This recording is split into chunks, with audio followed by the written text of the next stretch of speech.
Bom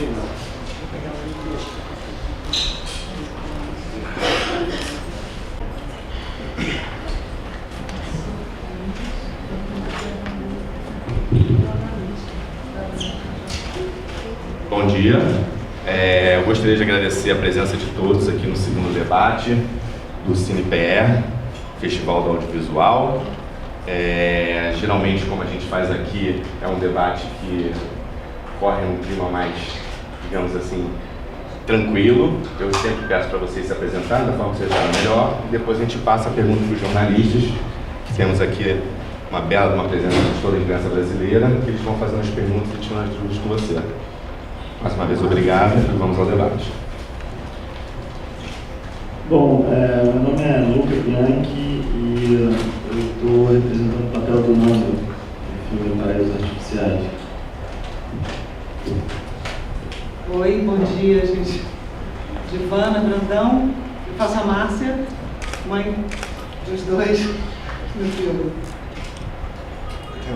Marcos Prado, diretor do filme. Lívia de Bueno, eu faço a Lara.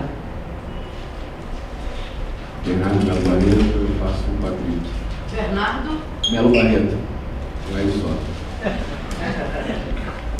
César Carnadeiro, eu faço o Lipe.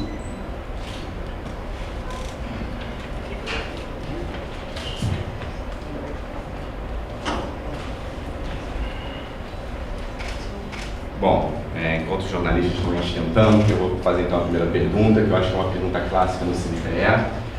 Ontem estava uma noite bonita, né? Casa cheia. Queria saber como foi a sensação de apresentar um filme para um cinema com mais de 2.500 pessoas. Foi sensacional, né?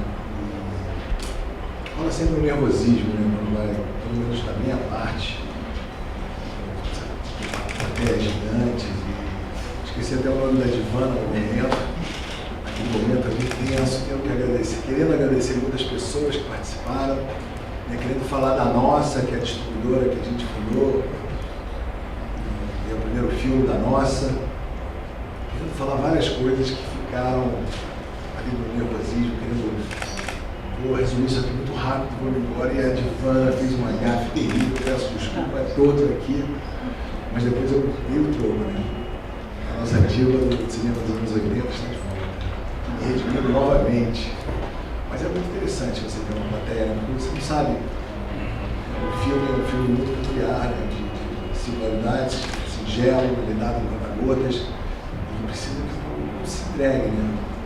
A história está toda contadinha ali, do ponto de vista, né? Toda fechada, mas como a narrativa não é cronológica, precisa de uma atenção do público. E se o público fecha, né, tá concentrado em silêncio, o filme tende a funcionar. Meu medo era esse, né?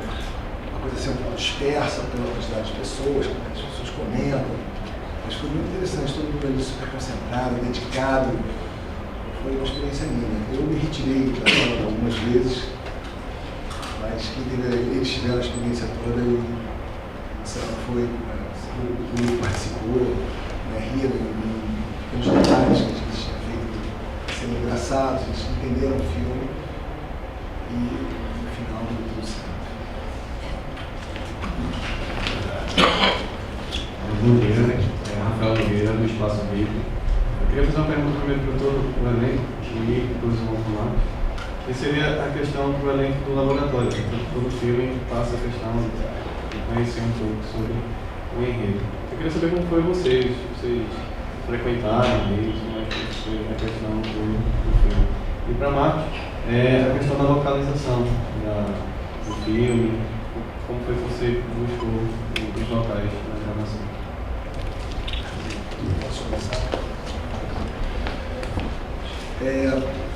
Como eu queria abordar a temática da cena eletrônica, eu estabeleci 3 ambientes que mostrassem a diversidade que a cena eletrônica tem. E uma delas, né, que foi feita aqui em Recife, que é o Festival de Cultura Alternativa, as pessoas chamam erroneamente de raves. Raves são aquelas festas urbanas que duram 24 horas. O festival é um lugar, né, de pessoas, né, de cultura alternativa, de biologia, de pessoas que que vão contra o sistema, que participam desse festival de cultura, apesar de pequeno, né, sem comparações com os anos 70, eles têm sua própria ideologia. Eu queria mostrar um lugar que fosse paradisíaco, que acontece em lugares distantes, ermos de natureza intensa. Então, essa locação foi escolhida aqui porque a gente precisava de muitos filhantes, a gente precisava de uma área urbana e um lugar paradisíaco. Né? A gente se inspirou muito no Universo Paralelo, que é feito na Bahia, um lugar idêntico, Floresta de Coqueiro, mas não foi a única inspiração do filme. A gente foi ao Burning Man, veio tanto o Lula Carvalho quanto o Cláudio Amaral Peixoto para o Burning Man, que é outro movimento de uma cultura que existe no mundo, são 50 mil pessoas acampadas. A gente pesquisou, a gente... Prado, fala mais alto. Desculpa, você tá eu sou tímido. Nós estamos te ouvindo com dificuldade. Me perdoa, Ana. Quer que eu repita desde o começo? Não, mas pode Não sei se vocês ouviram. E as locações foram escolhidas dessa forma. Amsterdã, obviamente, né, muitos dos garotos que fazem o tal do Lula vêm de Amsterdã. Acho que o filme não vai poder passar lá, porque eu vou ser persona não grata da Holanda. Rio de Janeiro e Maceió, especificamente, é um lugar paradisíaco que eu tentei idealizar para fazer a tal da viagem do peiote. E a gente buscou na costa toda e as referências que eu tinha do The Doors e outras coisas, foi um lugar bem mágico para fazer aquela cena. Então, foi mais ou menos assim, né, a opção das escolhas da locação. E quanto a preparação do elenco, depois eles vão falar cada um de si próprio, a Fátima Toledo foi quem preparou o elenco. Passaram por um processo de seleção no qual a meritocracia valeu, todo mundo fez teste. Passaram por um extenuante processo, uma seleção muito grande de pessoas, e depois 3 meses de laboratório intenso ali com a Fátima Toledo. Deixar ela falar por si. Não, é que não foi exatamente laboratório. A Fátima, ela me encoraja muito a gente ir a raves, ou então ver filmes, pesquisar em livros. Ela parte de exercícios, ela tem um método dela, que ela mistura várias coisas, Arthur, bioenergética, roxo. Então a gente ficou fazendo meditações, por exemplo, para ativar o chakra sexual. O filme tem muitas cenas sexuais, a gente fez muito com Kundalini. A gente fazia, eu e a Natália muito, o Luca e a Natália muito, e fazia diversas simulações, assim.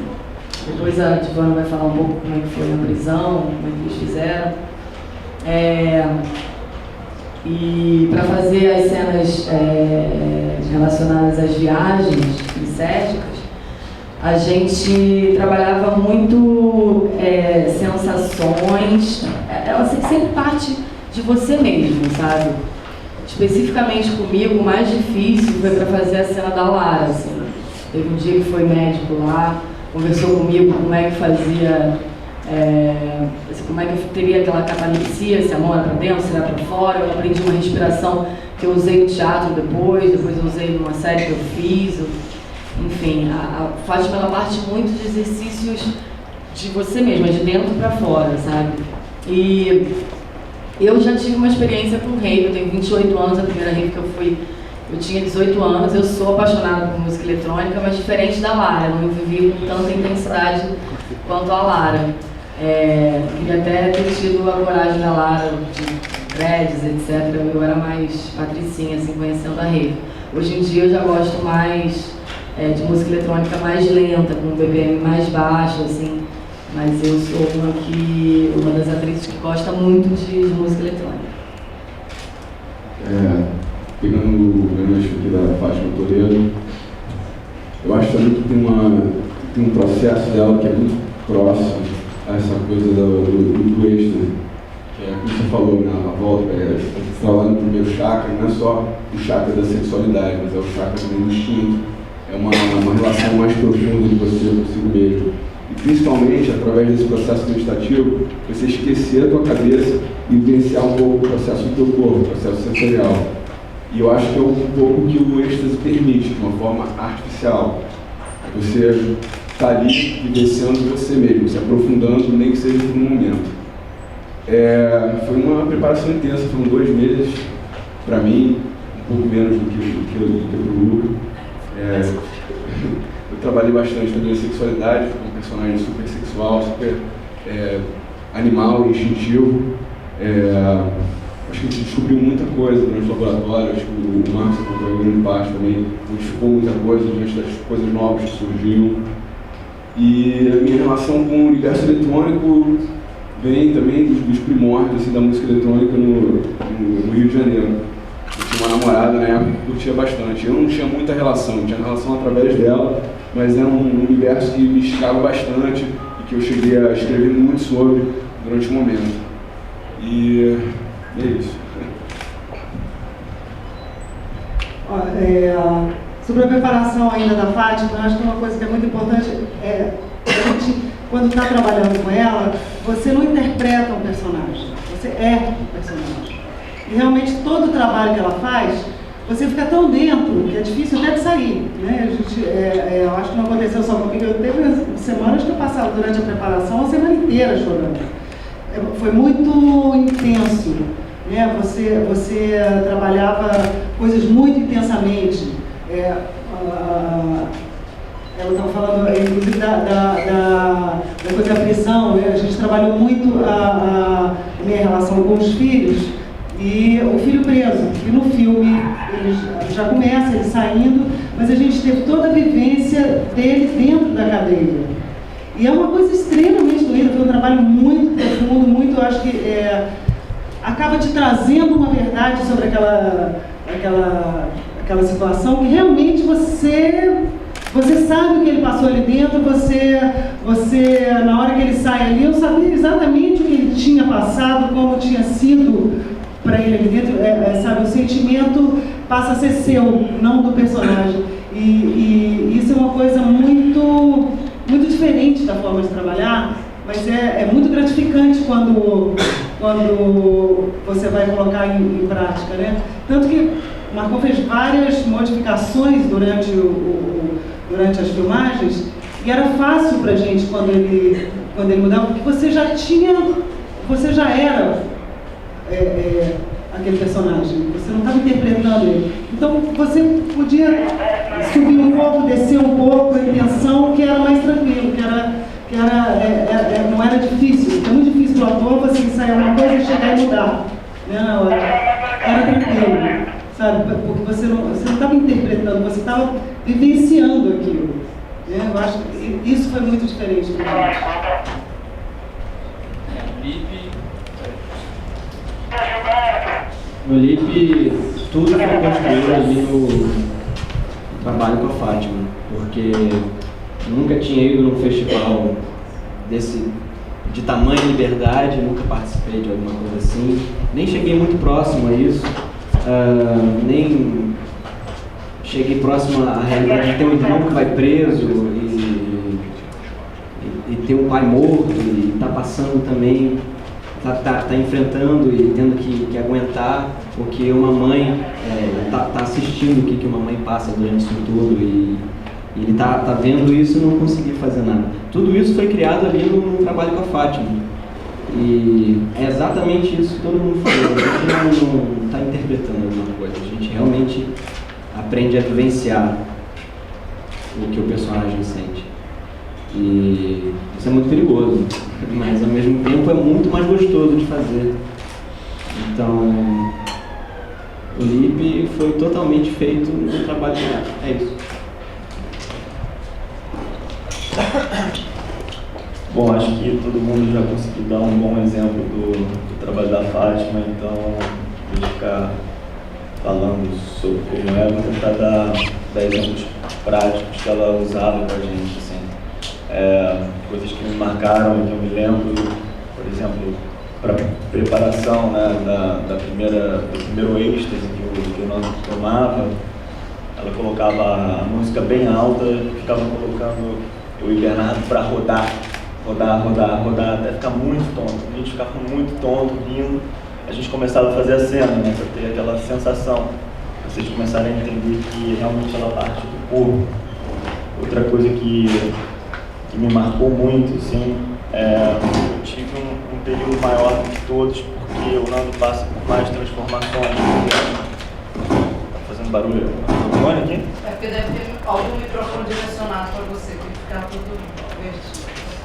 Bom, então eu tive que treinar para um pós-prisão, né, para ter um peso, um semblante de uma pessoa que ficou 4 anos presa, e obviamente isso está longe de passar na minha vida. Então era o maior desafio que eu tinha. Além disso, eu sou uma pessoa alegre, solar, contente, então eu tive que ter um peso que era muito complicado.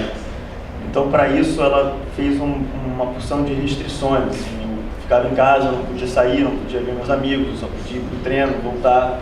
Já era assim, muito exaustivo, que era de segunda a sábado, de 8 da manhã às 6 da tarde, uma coisa assim, e eu só podia falar com os meus pais uma vez por semana, como se eu estivesse vivenciando realmente um tipo de aprisionamento, e aquela coisa foi me deixando cada vez mais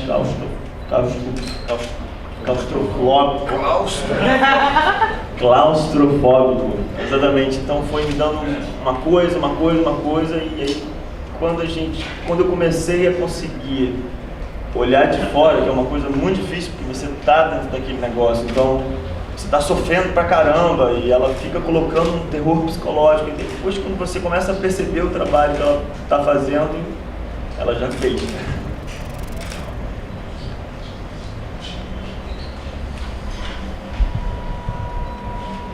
Maria do Rosário Caetano, da Revista de Cinema. Marco, eu queria saber, primeiro eu queria saber a censura do filme, porque tem muito sexo, né? Muito sexo, droga e techno music, né? Então, se você, quer dizer, eu tenho certeza que é um projeto que você quer de diálogo com o público, o filme, né? Vai ser lançado com 250 cópias e tal, então é um projeto que vocês esperam um bom retorno. Eu pergunto se em algum momento você pensou, porque é um filme para jovens, os atores, a faixa etária dos personagens, né? Mas ele tem, não sei se você prestou atenção no cinema ontem, alguns casais da tradicional família pernambucana, principalmente na cena de amor entre as duas, uns 2 ou 3 casais se levantaram, passou por nós e falou assim, que tipo de gente é esse? Só drogado e olha aí, tá? Então, não sei se você conseguiu 16 ou 18 anos. O filme é 16 anos. A produção do filme para Brasília defende o filme. O filme tem o contraponto, né? Não é um filme que faz apologia, mas também não é um filme moralista. Eu acho que ele ganhou 16 anos no mérito. Eu acho que cenas de nudez e mesmo as cenas de sexo, elas fazem parte todas do segundo plano do filme, da narrativa do filme, do plot. E o cinema nacional e mundial também, né? Ele é muito pudico, ele é muito careto. O cinema francês mostra um pouco mais de ousadia, de nudez. E era um filme sensorial, eu queria fazer um filme sensorial, então eu acho que eu tinha que botar a mão forte ali naquelas cenas, tanto nas drogas quanto nas do sexo. Foram feitas com muita dedicação do meu elenco, dos meus atores, todos eles, né, me ajudaram muito no processo e se entregaram de alma, de corpo, e a gente conseguiu fazer uma coisa de bom gosto. Eu acredito que todas essas cenas mais fortes, elas, apesar de ousadas, né, tem o sexo oral, foram feitas com delicadeza, mas eu acho que se eu quisesse fazer um filme para os jovens, eu tinha que ir para esse lado, não podia ser moralista,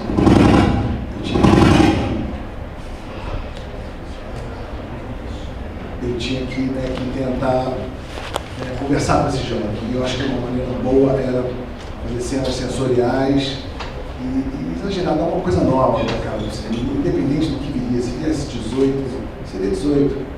Felizmente a gente conseguiu 16, que a gente vai conseguir dialogar um pouco mais com esse jovem que começa a querer experimentar as coisas da vida, que começa a dar o seu grito de liberdade, a entrada para a vida adulta. Eu acho que quem julgou o filme deu 16 pensou nisso. Eu acho curioso esse tipo de comportamento, a gente até viu ontem, também viu numa outra exibição. Sem crítica, mas observando mesmo. Porque ninguém é obrigado a assistir, Talvez tenha lido a sinopse e não sabia que teria uma cena de sexo homossexual, mas eu acho que talvez seja um preconceito, porque talvez a filha ou a neta dessa pessoa esteja vivendo isso. Eu acho que retrata muito a falta de diálogo que existe dentro de casa, entendeu?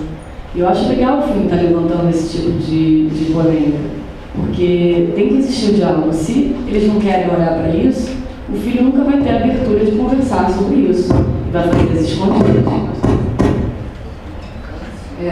A segunda pergunta não só.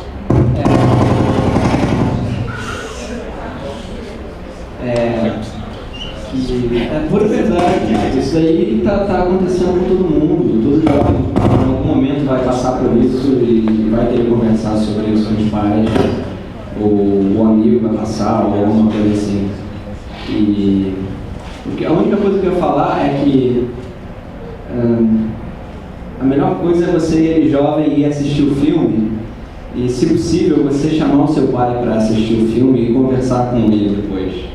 Eu acho que o principal do filme poderia, pelo menos obviamente na minha cabeça, que eu sou jovem, tá nisso, de você poder estabelecer um diálogo, não só com o seu pai, mas enfim. É isso.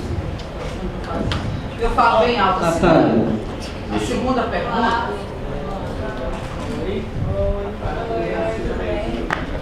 A segunda pergunta é com relação ao elenco. Quer dizer, fora a Giovanna Brandão e a Natália Dill, eu pessoalmente posso ter visto em algum filme ou algum espetáculo teatral, mas não conhecia os outros atores. E ao ler sobre o filme eu pensei que eram muito jovens e que por isso você tinha feito teste para encontrar jovens atores. Mas a própria Lívia contou que tem 28 anos, né, embora faça um personagem que no filme aparente bem menos e ela convença assim, né?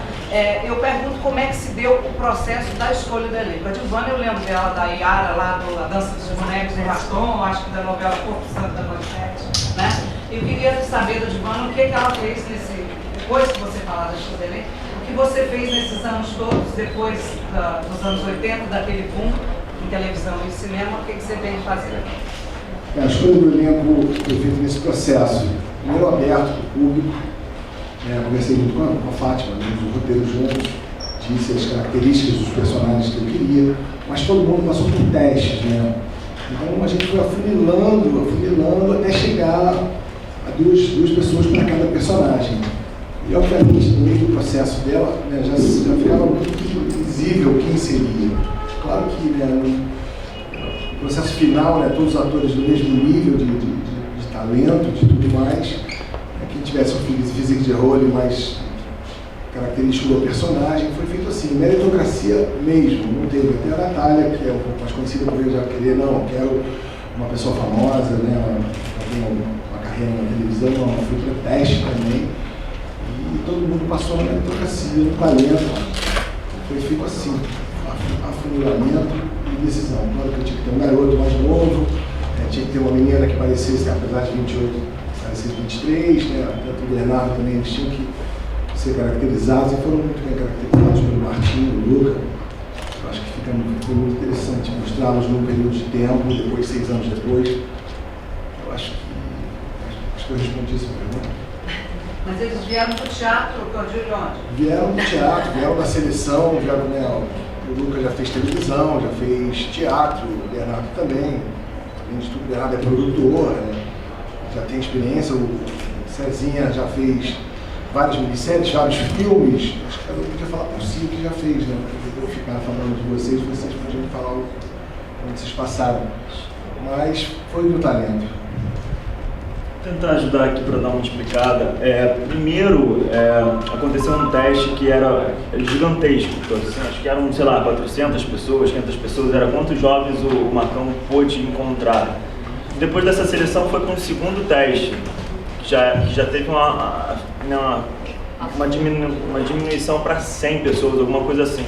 Depois desse segundo teste sobraram 9 atores. Foi aí que a gente começou a se conhecer, porque a gente passou uma semana junto fazendo teste, os 9. Então a gente sabia com quem a gente estava concorrendo, a gente começou a se conhecer, a se olhar um do outro e a disputar ao mesmo tempo. E foi uma coisa muito bacana, porque esses 9 eram todos atores sensacionais. A escolha dos 9 já foi incrível. E aí, a partir daí, eu acho que foi o Physique de Rôle, como o Marcão tinha falado anteriormente. Né?